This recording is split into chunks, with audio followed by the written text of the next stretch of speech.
Cette façon de manger va induire un effet bénéfique extraordinaire sur votre longévité et sur votre poids. De quoi je vais parler? Je vous le dis tout de suite, je suis Jean-Marie Buterlin, expert en rajeunissement longévité et j'aide ma communauté à ajouter de la vie à leurs années et des années à leur vie.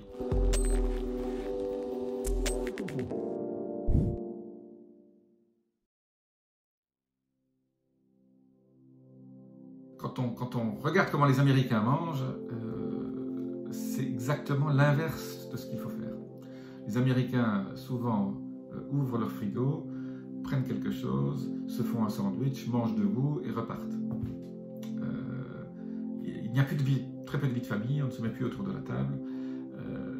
Alors on a oublié, il y a même en France, je vois beaucoup de gens qui vont dans les McDo, qui vont dans les fast-food, qui achètent des sandwichs, qui mangent sur un banc, ou le soir, que se font un petit yaourt tout seul.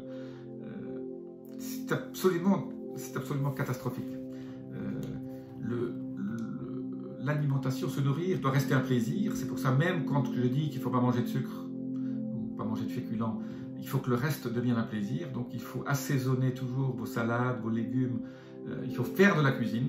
Si vous ne faites pas de cuisine, vous ne vivrez pas aussi vieux que les autres. Les gens qui font leur cuisine eux-mêmes, les petites vieilles que je vois souvent à 100 ans, qui cuisinent encore, elles utilisent les bons ingrédients et elles ne mangent pas d'aliments transformés, donc n'ont pas ces produits chimiques dans le corps qui sont si problématiques. Donc, que faire? Alors, moi je dis toujours, déjà faire la cuisine soi-même, c'est un investissement en temps. Comme je dis toujours, pour vivre en bonne santé, il faut investir du temps. Essayez de faire la cuisine, aidez votre femme ou laissez votre mari vous aider si vous êtes la cuisinière. Il faut passer du temps ensemble à préparer les repas et avoir une certaine conscience de la qualité de ce que vous mangez. Parce que quand on prépare les repas, on fait les achats aussi. Et quand on fait les achats, on passe du temps à voir quelle qualité on prend, quelle saveur on va avoir. Et donc, toute la conscience que l'on met à acheter les bons aliments, à les cuisiner, à les manger, toute cette trilogie, en fait, la prise de conscience est déjà géniale. Elle fait en sorte que ces aliments qui vont vous donner ces nutriments vont être bien plus bénéfiques que si vous les mangez sur le pouce très rapidement.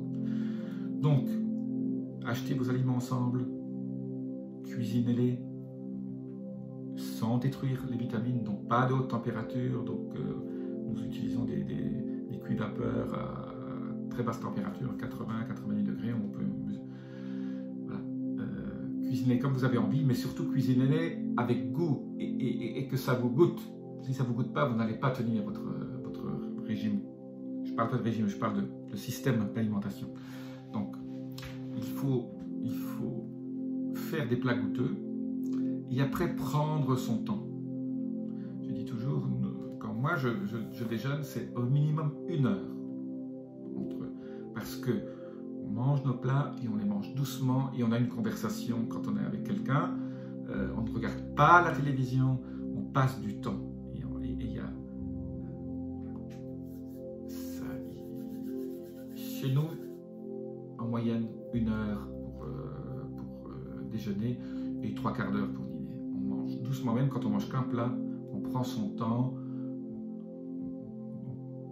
Avec un petit verre de vin, si vous avez envie, ça n'a jamais fait de mal à personne. Pas 6, 2 verres. Voilà. Et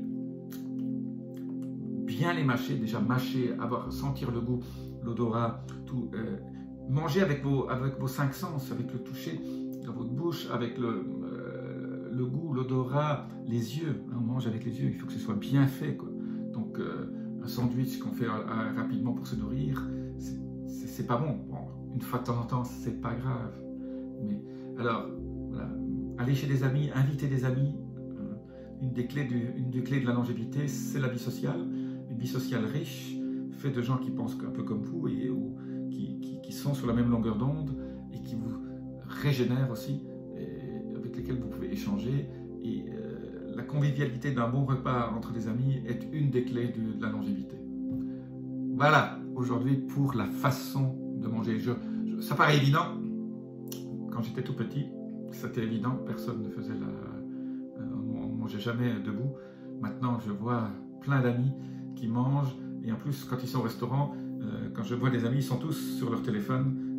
Il n'y a plus d'échange, il n'y a plus de communication. On mange en regardant son téléphone, en faisant un update de son Facebook. C'est la catastrophe. Donc, jamais de téléphone à table non plus. Je vous dis à très bientôt. Si vous avez aimé mon petit conseil aujourd'hui, un peu peut-être évident, mais de temps en temps les choses évidentes, il faut les redire. Abonnez-vous. Je vous dis à très bientôt. Namasté.